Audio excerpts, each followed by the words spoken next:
निकाय चुनाव के मद्देनजर चुनाव आचार संहिता लागू हो चुकी है और मतदान की तिथि भी घोषित हो चुकी है। इसके अलावा नामांकन की प्रक्रिया शुरू कर दी गई है। नामांकन के बाद नाम वापसी होगी। उसके बाद 21 तारीख को चुनाव चिन्ह आवंटित कर दिए जाएंगे। बहरहाल अभी सभी दलों की पिक्चर साफ नहीं हुई है। केवल बहुजन समाज पार्टी ने अपने प्रत्याशी को घोषित किया है।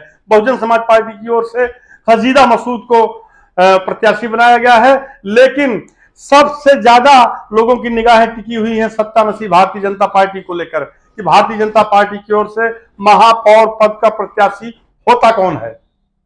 अगर हम थोड़ा पीछे मुड़ कर देखें तो पिछली बार नगर निगम का जब चुनाव हुआ था तो महापौर के पद पर संजीव वालिया चुनाव लड़े थे और अंततः विजयश्री ने उनका वर्ण किया। 5 साल तक संजीव वालिया ने अपना कार्यकाल पूरा किया। इस दौरान उनका कार्यकाल निर्विघ्न रूप से पूरा हुआ है। लेकिन अब इस बार के चुनाव में ऐसा नहीं है कि भारतीय जनता पार्टी में 2-4 दावेदार हों। दावेदारों की एक लंबी लिस्ट है और करीब 1 दर्जन से ज्यादा लोग चाहते हैं कि महापौर पद का प्रत्याशी उनको बनाया जाए। इसमें संघ या भारतीय जनता पार्टी से के जो आनुषंगिक संगठन है उनसे जुड़े लोग हैं जिन्होंने अपना लंबा समय पार्टी के लिए और संगठन के लिए दिया है, वो भी टिकट की दावेदारी में है, मतलब कि वो लाइन में लगे हुए हैं। लेकिन जो सूत्रों के हवाले से जानकारी आ रही है उसमें 3-4 नाम प्रमुख रूप से लिए जा रहे हैं, जिसमें सबसे प्रमुख नाम डॉक्टर अजय सिंह का है। डॉक्टर अजय सिंह को लेकर यह संभावना जताई जा रही है कि भारतीय जनता पार्टी लगभग इन्हीं पर दांव लगाने जा रही है। लेकिन ऐसा नहीं कि डॉक्टर अजय सिंह का नाम फाइनल हो चुका है। लगे हाथ भारतीय जनता पार्टी में जो मंथन चल रहा है, जिस तरह की बैठकें हो रही हैं, फौरी तौर पर जिस तरह से पदाधिकारियों से रायशुमारी की जा रही है, उससे अभी पिक्चर साफ नहीं है, क्योंकि प्रथम मेयर संजीव वालिया भी टिकट के दौड़ में बताए जाते हैं। हालांकि संजीव वालिया ने कई बार इस बात से बिल्कुल इनकार कर दिया, सिर हिला दिया कि वो मेयर पद पर इस बार चुनाव नहीं लड़ेंगे। लेकिन जानकारों का कहना है कि कुछ संगठन के बड़े पदाधिकारी संजीव वालिया की लगातार लॉबिंग कर रहे हैं। एक रोज पहले यहाँ पर प्रदेश उपाध्यक्ष भारतीय जनता पार्टी संगठन के यानी कि मोहित बेनीवाल, जो इसके पहले पश्चिमी उत्तर प्रदेश के अध्यक्ष थे और अब वो प्रदेश उपाध्यक्ष हैं, वो आए थे बाकायदा दिल्ली रोड स्थित भारतीय जनता पार्टी के जिला कार्यालय पर।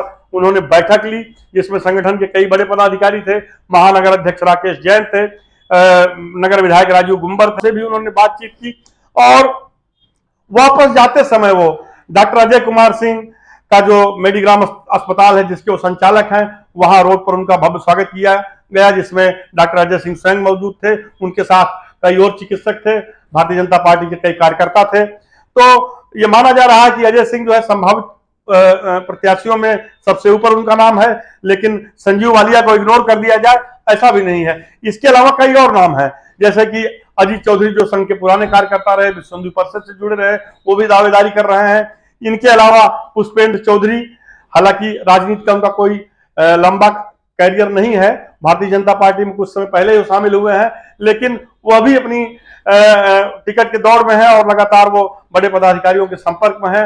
लखनऊ दिल्ली तक दौड़ लगाई जा रही है। इसके अलावा भी पूर्व विधायक नरेश सैनी, जो कि बेहद से कांग्रेस से एक बार विधायक रहे, इस बार वो फिर चुनाव लड़े थे विधानसभा का बेहद ही सीट से, लेकिन वो हार गए। तो विधायक नरेश सैनी का भी नाम लिया जा रहा है कि हो पार्टी उन पर भी दांव लगा सकती है। इसके अलावा कई और नाम है, जिसमें मनोज ठाकुर का नाम है, धनगर का नाम है और टिकट के लिए प्रयास तो रंजना नायक भी कर रही है, जो वैष्णवी नृत्यालय की निदेशिका है। तो कहने का मतलब कि भारतीय जनता पार्टी में सबसे लंबी फहरिस्त है। इसकी तुलना में अगर हम आप देखें तो समाजवादी पार्टी में केवल 2 नाम लिए जा रहे हैं।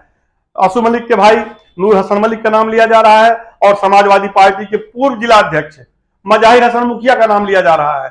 इसके अलावा वहां दावेदारों की इतनी लंबी लिस्ट नहीं है। कांग्रेस में भी कोई लंबी चौड़ी लिस्ट नहीं है। बहुजन समाज पार्टी ने अपना प्रत्याशी घोषित ही कर दिया है। तो कुल मिलाकर अब सारा दारोमदार भारतीय जनता पार्टी पर टिका है और जो राजनीतिक टीकाकार हैं उनकी भी निगाहें बीजेपी पर लगी है कि बीजेपी किस प्रत्याशी को मैदान में उतारती है। इसके बाद अन्य दलों की भी पिक्चर साफ हो जाएगी। बहरहाल लबो लुबाब यह है कि अभी तक केवल बहुजन समाज पार्टी ने अपना प्रत्याशी घोषित किया है। भारतीय जनता पार्टी के प्रत्याशी के नाम की घोषणा ये माना जा रहा है कि कल या परसों तक हो जाएगी। इसके अलावा लगे हाथ समाजवादी पार्टी भी भाजपा के प्रत्याशी को नाम की घोषणा होते ही वो भी अपने प्रत्याशी को घोषित कर देगी।